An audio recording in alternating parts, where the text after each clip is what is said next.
It's Wednesday. You know what that means. Time for the Southern California Writers Association Hump Day Book Tour. I'm your host, Maddie Margarita, here with Diana Pardee-on-Tech. Every Wednesday morning, SCWA turns our Facebook page over to a new author to talk about their books and their work. And this morning, we are pleased and proud to welcome Gary Phillips. Gary has published novels, comics, novellas, short stories, and edited or co-edited several anthologies, including the Anthony-winning The Obama Inheritance, 15 Stories of Conspiracy Noir.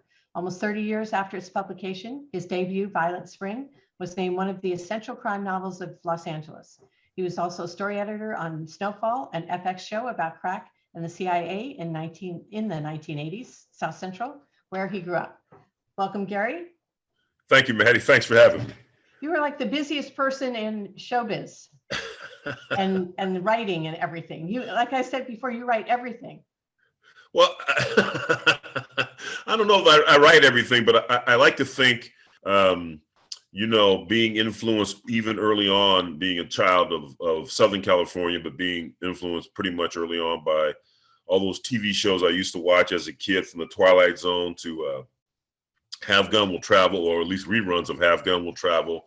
I think it's all been, poured into my head, so that the idea that I could transition from the prose page to the comics script to TV scripts seemed, or maybe it's only because now in my old age it seems somewhat fluid and somewhat natural. Well, it's what's interesting to me too is that a lot of what you write has a strong historical bent to it, and it really upsets me when anybody says historical fiction is anything that predates 1975. God. So right, how could that be? Yeah, right. From that context, we move on.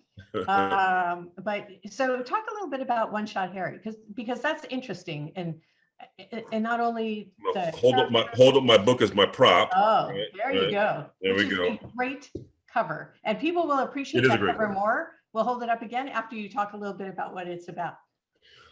So One Shot Harry is set in 1963 Los Angeles. It's a Los Angeles that not quite recognizing, but it is kind of on the verge of change. Restrictive housing covenants are still in place. The then police chief, William Parker, who was the actual police chief then, was in fact actively recruiting white officers from the Jim Crow South in advertisements in gun magazines as well as in newspapers, and so that's happening, or that's existing.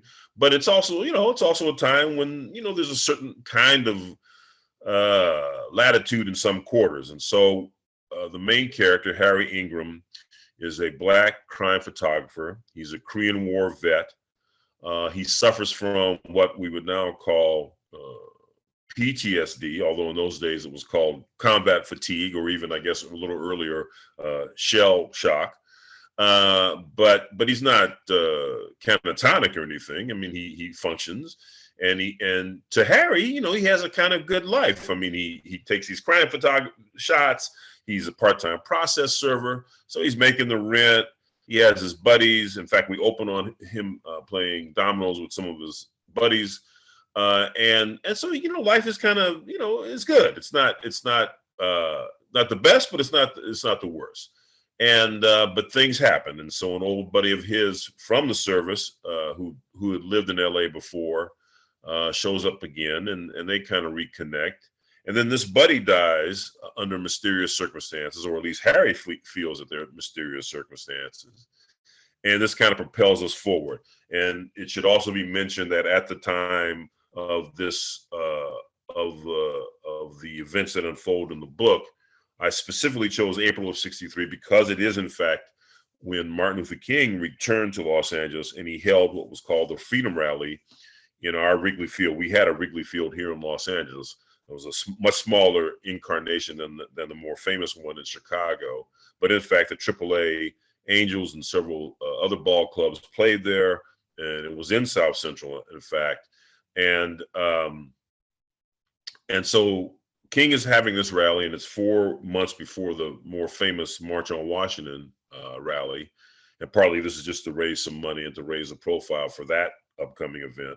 But things happen that take us from the death of Harry's buddy to the King rally, and how those things kind of interconnect is shown in the book. Is shown as the story plays out.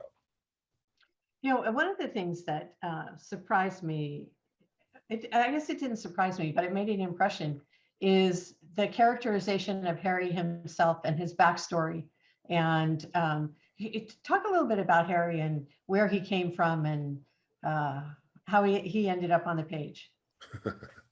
Yeah, the short answer is, of course, that I've drawn on, like a lot of writers, I take some liberties with real life events and people. So in this case, Harry had his genesis in 2 people. There was a Harry Adams, who actually did exist here in Los Angeles, although he wasn't really a crime photographer, but he was a freelance photographer, and he was a part-time barber, in fact, and he took a lot of pictures of for the black press. But including like when King would come to town and Malcolm X had come to LA. And so he would take those pictures as well. But he was kind of more known as a kind of more mainstream photographer. And then there was the more famous Ouija, Arthur Felig, who some might remember, if they're old enough, was in New York. And particularly his heyday was in the 30s and the 40s. And he was a crime photographer. He had a police scanner going in his little apartment. And he had like a portable photo development lab in the trunk of his car, and he would just sort of drive around the 5 boroughs. And he was just not a big guy; he was a small guy with glasses and a cigar, so he looked like a guy at a central casting and a speed graphic camera. And he'd run around and take these pictures of some guy just getting rubbed out, in a mob killing, or some poor husband lying with a knife in his head in the vestibule because the wife had finally gotten enough of him. And so Felig took those kind of pictures, and he inspired, in fact, a late 50s TV show, Man with a Camera, with of all people, Charles Bronson. And so sort of those 2 guys were in my head as I came up with Harry Ingram, and then knowing that I wanted to take that character and set him into motion in LA in 63. Oh, and I should mention too, and I only found out about this guy later, there was a one-shot Harris, Teenie Harris, in Philadelphia, and apparently he was something of a famous local personage as well. But I didn't know about Teenie Harris until I was well into writing the book. So he has his basis sort of in history, and yeah. I know you're a history buff and that you like to do research and everything. So what surprised you most about writing this book? Anything that you learned when you were writing this book? I don't know that anything surprised me greatly, Maddie, other than I think I've been a bit more cautious now as I'm writing the sequel to this book with Harry again, although it'll be set in 65 at the start of the Watts riots, and we kind of go from there. But I suppose what I learn, or I sort of relearn on these kinds of books when you're writing historical fiction, historical crime fiction, is you run across all this information and you want to use it, you want to utilize it, but of course you can't really create these info dumps. It just gets to be, it just drags down the narrative. So as much as I can, I try to encapsulate some of these histories, I think, within the characters themselves. So you hear them say something, or there's something about their backstory. Harry's backstory, one of Harry's buddies' backstories was an enforcer for Jack Dragnet, who was in fact a gangster here in Los Angeles, or Anita Claire, his lady love in the book, but she's the daughter of a lefty community civil rights kind of activist folks who have been very active in the 50s. And so as much as possible, I try to embody, I think, some of the history that I find or discover or rediscover, in these characters, as opposed to then, my God, just sort of stopping the narrative to give you these big, clumps of information, which are just weigh everything down. Right. So, and what about perspectives? How difficult is it to write with a modern or from a modern perspective in a Yeah, historical time that is so important to so many people. right. You're right. I mean, it's kind of, yes, I think it's a kind of interesting balancing act, which is to say, you're right. We're writing the book now from this perspective of our so-called modern era, which maybe that is subject to some debate, I Yeah. suppose. But nonetheless, I'm looking back, but I'm also looking back at perceptions, at how people viewed one another, race relations, man-woman really, all that stuff, right? So you have to be careful, right? Because you want to present it as it was, so you can't be too forward in how you show this stuff, because you have to show it the way it was. It's like, the guys who wrote the men and women who wrote those episodes of Mad Men.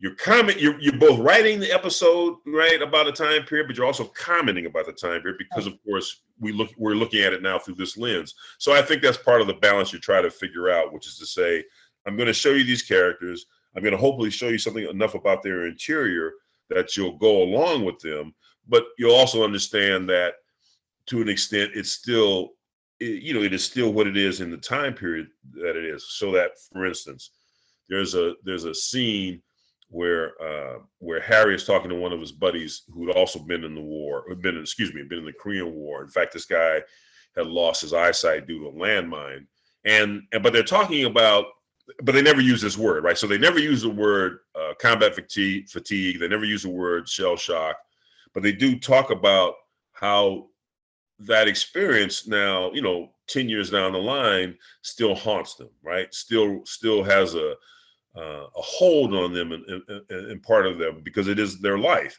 And so they realize this, but they're only going to go so far. They don't really get into psychoanalysis about it. But they do talk about it. They do start to open up a little bit about it. And I think that's about as far as it seemed to me, as far as those kind of guys would go at that time. So that was a conscious effort on your part as you were writing to make sure that you were true to that time period and as true as you could be. As true as true as you could be, and yet also then to a certain extent, I think my characters are self-aware, right? To lesser or greater degree, which probably reflects me as well. And so you want to give that fullness to them, but you also don't want to go so far as that, that we have these, just pages and pages of navel gazing, which is, I suppose that's interesting to some. It's not particularly interesting to me, but it is interesting to now and then have a little pause, to have a little chance in which, the character will stop. Even Harry wonders, for instance, is he making this up in terms of his friend's death? Because not everybody is sure that this was intentional, this car accident that Harry seems to think it is. And so even he is starting to question, am I just doing this to give myself purpose? Am I just doing this to push myself forward? And maybe it is that I should do something different in my life. Maybe it is that I should pursue other things. And so you want to give them that self-doubt, because we all have that self-doubt. We all have that thing where we question ourselves. But it's also, I think, important, certainly as important when you're telling a mystery story, that we, push things forward. We get the character going so that, yes, he can pause now and then. And I think you want that, because you want to give him that human dimension, but you also want to then be cognizant of, I am telling you a crime fiction story. Well, I think it's interesting that you were in that time period. Were you writing One Shot Harry while you were working on Snowfall, which is your FX series? No, not at the same time, because oh my gosh, because I know that's what I was wondering, if you were bouncing back and forth. No, I couldn't possibly. Yeah, I couldn't possibly do it, because it's so, just so draining being in the writer's room. Although, like I said, I'm going to be starting back for the final season, or as I mentioned, I'm going to be starting back for the final season. But that's okay, because now I'm at the part where I've been writing the second Harry book, but I'm pretty much quite well along in that book. In fact, I can stop now. And what I can do while I'm working on Snowfall is do the edits on the material that I have so far, so that as the TV work winds down, then I can finish the novel. Okay, so I think that's a good place to kind of transition. So what do you hope that people feel or think when they finish reading One Shot Harry? What is your hope? Well, of course, my ultimate hope, Maddie, is that, listen, man, my job is to entertain, and I hopefully you will come away satisfied that I've given you a good read. But also then, I kind of ride, a kind of glimpse into that time period, if only from the viewpoint of Harry Ingram and his perspective. And I think if I can do that, if I can provide that, and hopefully have you wanting to come back to see more about Harry, then I've done my job. Okay, great. Well, where can people, I think people know that if they want to watch Snowfall, that's on FX. And streams on Hulu. And streams on Hulu, sorry. Yeah. And then where can they buy One Shot Harry? They can buy One Shot Harry at any lovely independent bookstore, as we know, from Book Carnival to SCWA up here in LA, to I think even in the chain. I guess Barnes and Noble is the only big chain still standing, right? It is. I saw it the other day at Barnes and Noble. Is that right? Well, there you go. There we go. But we would of course encourage folks to patronize their local independent bookstores, be they in Orange County or up here in LA or wherever they are, right? Anywhere else. Okay, well, great. We wish you lots of luck. Thank you so much for taking time out of your busy schedule to be here. Thanks for having me, man. Yeah. I appreciate it. Looking forward to Harry's book 2. And hopefully maybe when that's out, you can come back and we'll talk about it. Oh, certainly. I'd love to come back. Thank you. Okay, that's great. And hopefully maybe you'll stay around. We've got people who sometimes comment, write questions below our video, whether it be Facebook or YouTube. So hopefully you'll check on those. And to everybody who is with us this morning, thank you. Please feel free to share this video with people, friends and people who you think might be interested in One Shot Harry. You can share this video on Facebook, or you can go to our YouTube channel, which is SCWA Writers Online, and share the video there. So until next time, we hope you stay safe and keep writing, and I'll see you all soon.